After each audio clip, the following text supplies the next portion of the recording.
મિત્રો, આપણે બધા જાણીએ છીએ કે આ સમગ્ર દુનિયા એક કુદરતી સર્કિટથી ચાલે છે, જેને આપણને ભગવાન તરીકે ઓળખીએ છીએ, લોકો ખુદા તરીકે ઓળખે છે। આપણે બધા જાણીએ છીએ કે ઈશ્વર તો એક જ છે, પણ તેના રૂપ અલગ અલગ છે ને આપણે પોતાની માન્યતા અનુસાર, શ્રદ્ધા અનુસાર ભગવાન માતાજીના ચરણોમાં જતા હોય છે।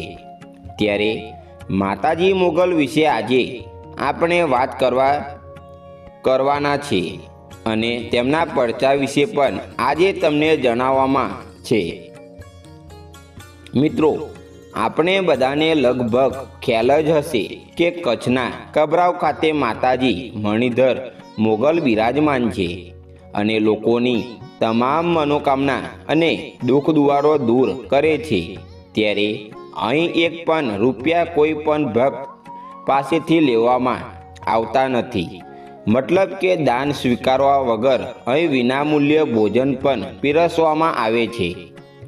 માતાજી મોગલની સેવા કરનાર ઋષિચારણ સામત બાપુ, મતલબ કે મણિધર બાપુ, માતાજી મોગલને ખુશ કરવા માટેનો એક સરસ મજાનો ઉપાય જણાવ્યો છે ને કહ્યું કે તમે ઉપવાસ કે વાર રહેવાની જરૂર નથી, પરંતુ જો કોઈ ગરીબના દીકરાને કપડાં કે ભોજન આપવાની વ્યવસ્થા કરશો તો માતાજી મોગલ જરૂરથી ખુશ થશે।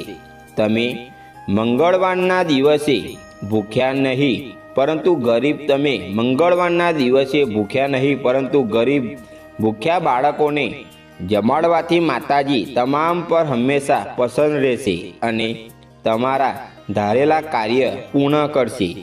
મિત્રો, આ વિડીયો તમને ગમ્યું હોય તો કોમેન્ટમાં જય મા મોગલ એકવાર જરૂરથી લખજો। જય મા મોગલ।